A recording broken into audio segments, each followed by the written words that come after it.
Hello students, applied mechanics के chapter number 2 बलों के नियम का लेक्चर नंबर 3 देखते हैं। इसमें हम हेडिंग देखते हैं बल के प्रभाव, इफ़ेक्ट ऑफ फोर्स। मतलब फोर्स क्या प्रभाव छोड़ता है किसी बॉडी पर। जब किसी पिंड पर बल लगाया जाता है तो पिंड पर बल के बाह्य और आंतरिक दोनों प्रभाव पड़ते हैं। पहला देखते हैं बल का बाह्य प्रभाव, एक्सटर्नल इफेक्ट। जब पिंड पर बल लगाया जाता है तो बल पिंड को बल की दिशा में खींचने या धकेलने का प्रयास करता है, अर्थात बल पिंड में रैखिक गति उत्पन्न करने का प्रयास करता है। कभी कभी बल पिंड को किसी बिंदु या अक्ष के प्रति घुमाने का प्रयास करता है, अर्थात घूर्णन गति उत्पन्न करता है। बल के इस प्रयास को मोशन ऑफ फोर्स कहते हैं। प्रायः वामाव्रत एवं पॉजिटिव तथा दक्षिणाव्रत नेगेटिव माना जाता है। बल का पिंड पर आंतरिक प्रभाव। जब पिंड पर बल लगाया जाता है तो बल पिंड के विभिन्न कणों के मध्य दूरियों को बदलने का प्रयास करता है, जिसके कारण पिंड के स्वरूप और आकार में कुछ डिफॉर्मेशन आ जाता है, अर्थात पिंड का आकार और स्वरूप बदल जाता है। ये बल का पिंड पर आंतरिक प्रभाव है। देखते हैं सिस्टम्स ऑफ फोर्स। जब किसी वस्तु या पिंड पर एक साथ कई बल कार्य करते हैं तो बलों के इस समूह को बल निकाय कहते हैं, यानी पूरा सिस्टम कहते हैं। बल निकाय का वर्गीकरण उनकी दिशा, क्रिया बिंदु, प्लेन ऑफ एक्शन के अनुसार किया जाता है। अब देखते हैं बल निकाय तरीके से क्या है। ये समतलीय और असमतलीय होते हैं, प्लेनर, कोप्लेनर। अब समतलीय को देखिए भाई साहब, कई बलों का भागों में बांटा गया। समतलीय समांगी, कोप्लेनर कंकरेंट, समतलीय असमांगी, समतलीय समांतर बल। अच्छा, असमतलीय में देखते हैं असमतलीय समांगी, असमतलीय असमांगी, असमतलीय समांतर बल। आगे देखते हैं पहला समतलीय बल। यदि किसी बल निकाय के सभी बल एक ही तल में हों तो ऐसे निकाय को समतलीय बल कोप्लेनर फोर्स कहते हैं। देखिए ये है क्या, कोप्लेनर का मतलब क्या है। यहाँ पर मान लीजिए एक कागज़ को हमने एक प्लेन मान लिया, ठीक है। कॉपी को हमने 90 डिग्री पे रखा, ठीक है। एक हिस्सा उसका एक प्लेन मान लिया, दूसरा हिस्सा उसका दूसरा प्लेन मान लिया। तो जो क्षैतिज वाले पे देख रहे हैं हम, क्षैतिज वाले दिशा में जितने भी फोर्स लग रहे हैं वो हैं एक ही दिशा में, एक ही प्लेन में है, मगर हैं अलग अलग डायरेक्शन में, ठीक है। अलग अलग दिशाओं में होने के बावजूद भी है किसमें, वो एक ही प्लेन में है। तो वो क्या कहलाएंगे, समतलीय, ठीक है। अब देखते हैं समतलीय समांगी। समतलीय का क्या देखते हैं हम, समांगी।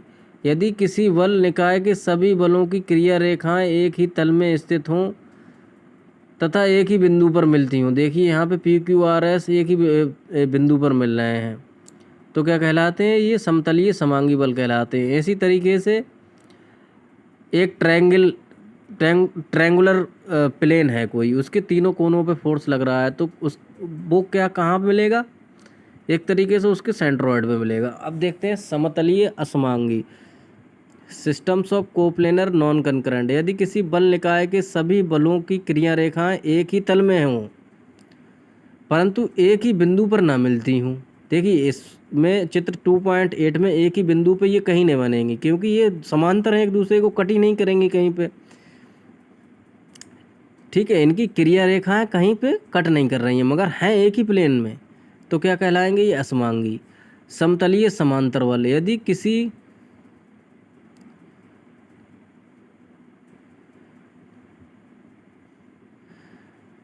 किसी बल निकाय के सभी बलों की क्रिया रेखाएं एक ही तल में स्थित हों पर वे परस्पर समांतर हों तो ऐसे बलों को समतलीय बल कहते हैं। ये चित्र 2.8 ही क्या दिखा रहा है, समांतर बलों को दिखा रहा है।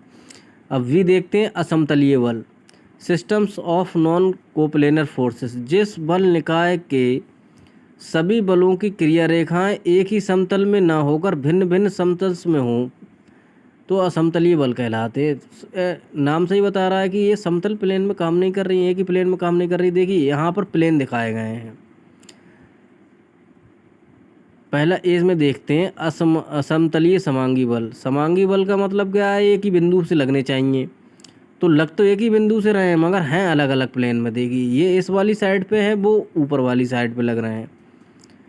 ठीक है, इसी तरीके से हम क्या देखते हैं, असमतलीय असमांगी, इनका point of line of action कहीं पे नहीं मिल रही है, इनका क्रिया रेखाएं कहीं पे एक दूसरे को कट नहीं कर रही हैं।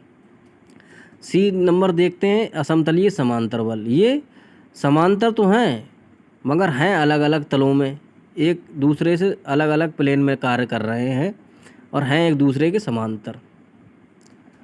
ठीक है, अब देखते हैं principles of transmissibility of forces, बलों का स्थानांतरणशीलता का सिद्धांत। एक दृढ़ पिंड पर कार्यरत किसी बल के क्रिया बिंदु को क्रिया रेखा के अनुदिश किसी दूसरे बिंदु पर स्थानांतरित किया जा सकता है यदि दूसरा पिंड से दृढ़तापूर्वक संबंध हो। अर्थात यदि कोई बल एक दृढ़ पिंड से किसी बिंदु पर कार्य कर रहा हो तो उसे पिंड के अंदर उसकी क्रिया रेखा के किसी अन्य बिंदु पर लगा हुआ माना जा सकता है। चित्र 2.10 में प्रदर्शित एक पिंड के बिंदु O पर F मान का बल लगा हुआ है। इस बल को पिंड के अन्य बिंदु A पर जो बल की क्रिया रेखा में स्थित है, देखिए क्रिया रेखा का होना जरूरी है, एक ही क्रिया रेखा में लग रहा है। लाइन ऑफ एक्शन क्या है, समान है, बिल्कुल एक ही रेखा में लग रहा है। जिसको हम दूसरे वाले को उत्पन्न करेंगे वो किस में करेंगे, एक ही क्रिया रेखा में करेंगे। ठीक है, पर बिंदु ए पर जो बल क्रिया रेखा पर स्थित है पर स्थानांतरित करने के लिए बिंदु ए पर F के दो बराबर विपरीत बल लगा देते हैं। देखो ए पर हमने क्या किया, एक F की डायरेक्शन में लगा दिया, जिस पे लग रहा O पे लग रहा है उसी डायरेक्शन में, एक दूसरी डायरेक्शन में लगा दिया, तो F और F का बल क्या हो जाएगा, कट जाएगा। देखिए कोई रस्सी है, पहले उसको एक व्यक्ति खींचता है। ठीक है, अब हमें क्या करना है, एक ऐसे ही डमी फोर्स लगाना है। तो दो लोगों को उतने ही फोर्स के द्वारा अपोजिट डायरेक्शन में लगा दो, एक इधर को खींचने लगे एक उधर को खींचने लगे, उनका मान क्या हो जाएगा, 100 से इधर लग रहा है 100 से इधर लग रहा है, तो 100 कट तो जाएंगे मगर एक डमी बन जाएगा वहाँ पर। ठीक है, यही दिखाना है इसमें ट्रांसफ़र के लिए। ठीक है, बराबर तथा विपरीत होने के कारण वस्तु पर इनका कोई प्रभाव नहीं पड़ता। बिंदु ए पर बाईं ओर लगने वाले बल F तथा O पर दाईं ओर लगने वाले बल F के परिणाम में बराबर पर दिशा में विपरीत तथा एक ही क्रिया रेखा में होने के कारण एक दूसरे के प्रभाव को पूर्णतः निरस्त कर देते हैं। अब बिंदु ए पर दाईं ओर एक ही बल कार्यरत है जिसका प्रभाव बिंदु ए पर लगने वाले F के समान होगा, परंतु क्रिया बिंदु ए होगा। यही स्थानांतरशीलता का सिद्धांत है। ठीक है, समझ आ गया होगा। सुपरपोजिशन का नियम देखते हैं, लॉ ऑफ सुपरपोजिशन। इस नियम के अनुसार यदि किसी पिंड पर कोई बल निकाय कार्यरत है और हम बाहर से एक ऐसे बल निकाय S डैश उस पर और लगाते हैं जो पहले से ही संतुलित हो, तो S तथा S डैश का संयुक्त प्रभाव पिंड पर वही होगा जो केवल प्रथम बल निकाय के कारण था। अब एग्जाम्पल देखते हैं। अर्थात बल S डैश के संतुलन में होने के कारण उसका कोई परिणामी नहीं होगा और वह उस पिंड पर अलग से कोई प्रभाव नहीं रखेगा।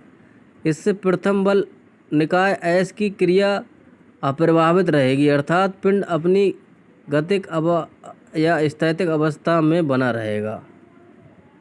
देखिए बिंदु ए पर इन्होंने क्या किया है, एक S डैश सिस्टम डमी बना दिया, इस पे चारों दिशाओं में क्या कर दिया, बराबर का अलग अलग फोर्स लगा दिया। तो इससे क्या हो जाएगा, सारे फोर्स एक दूसरे को न्यूट्रल कर रहे हैं जिससे F पर कोई प्रभाव नहीं पड़ेगा। अब देखते हैं समतलीय तथा समांगी बलों का संयोजन एंड वियोजन। Composition and resolution of coplanar concurrent force. जब किसी पिंड पर एक से अधिक बल क्रिया करते